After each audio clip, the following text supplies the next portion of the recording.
Carlo Acutis was born on May 3, 1991, the only child of Antonia and Andrea Acutis of Milan, Italy. Even as a baby, he was quite intelligent. He spoke his first words at 3 months and could say short sentences at 5. As he grew into a toddler, he was very open and talkative, saying hello to everyone he passed on the street. By the age of 4, he showed a great deal of interest in Christ and the Virgin Mary. When his mother Antonia would take him out for a walk, he liked to go inside the church and visit Jesus and kiss the cross. He picked flowers to place at the feet of the Virgin Mary. This devotion was surprising to his parents because they were not practicing Catholics at the time. Touched by Carlo's love for God, his mother Antonia decided to return to the church and eventually become a catechist. At 6 years old, Carlo accompanied his mother to class. He was a happy and generous child and interested in everyone. Many people commented to her that Carlo was really special and God must have plans for him. The priest in charge of catechism met Carlo and decided that he was ready to make his first communion at the age of 7. From that moment on, Carlo went to Mass and prayed the Rosary every single day. Carlo attended a competitive Jesuit school. In spite of his intelligence, he was never the center of jealousy because he was so positive and funny and tried to help everyone. He was fascinated by technology, and by the time he was 9, he became interested in computer programming. His mother recalls buying him college-level textbooks, and he began to teach himself to program. He eventually expanded his skills to video making and animation. He lived the life of a normal 21st century boy. He liked to laugh and joke with his friends, even make them little videos. He even liked to play with his PlayStation, although he imposed limits on himself. Sometimes he talked too much in class, and sometimes he overindulged in food. However, he was aware of his weaknesses and really made an effort to work on them. He went to confession regularly and used to keep a journal that reflected on his behaviors and how he could improve himself. He once said, "What does it matter if you can win 1,000 battles if you cannot win against your own corrupt passions? The real battle is within ourselves." Carlo was always aware of other people's sufferings.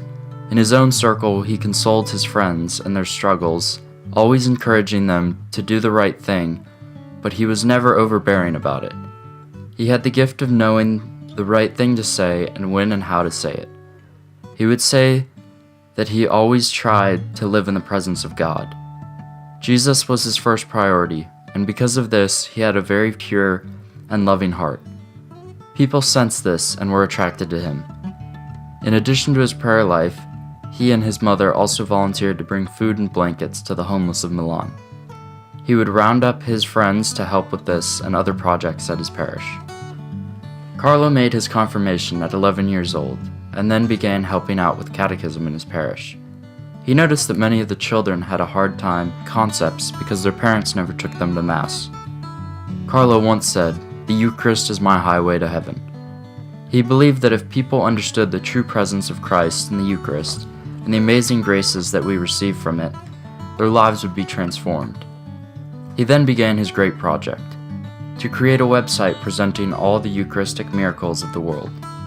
He traveled to many of these sites and photographed them to create a virtual museum of miracles. He also created a downloadable exhibition for his site.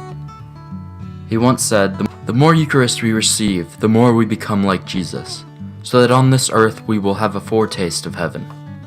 He believed that the sacraments were a fount of mercy that enabled us to carry our sufferings. Carlo was always conscious about not wasting time. People would ask him what he wanted to be when he grew up. He would deflect this question by saying, "Who knows?" or "To be close to Jesus, that's my life plan." It's almost as if he had a premonition that he would not live a long life. He said, "All people are born as originals, but many die as photocopies." This sums up Carlo's aim to live life fully for others instead of focusing on himself. When Carlo was 15, many of his classmates came down with the flu. He was feeling ill, but thought he had the same. However, when Carlo's health didn't improve, his parents took him to the doctor. He was diagnosed with leukemia. Within a very short time, he was in a lot of pain, but he always thought of others. The doctors and nurses caring for him and his parents, whom he tried to prepare for his death.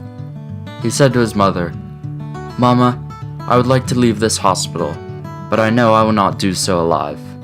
I will give you signs, though, that I am with God. I die happy because I did not spend my life wasting my time on things not pleasing to God."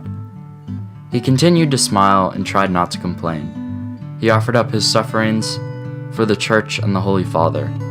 1 week from his diagnosis, on October 12, 2006, Carlo died.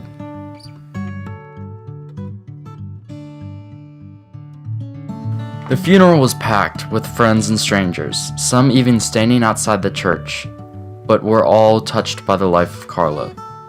His sanctity in life was already renowned, and people began to pray for his intercession. His mother received many accounts of people who were changed due to Carlo's witness of the faith. Carlo once said, "Our aim has to be the infinite and not the finite. The infinite is our homeland. We have always been expected in heaven." On the 4-year anniversary of his death, his mother gave birth to twins at the age of 44, the foretold sign that he had reached our heavenly home. Carlo Acutis was beatified in 2020.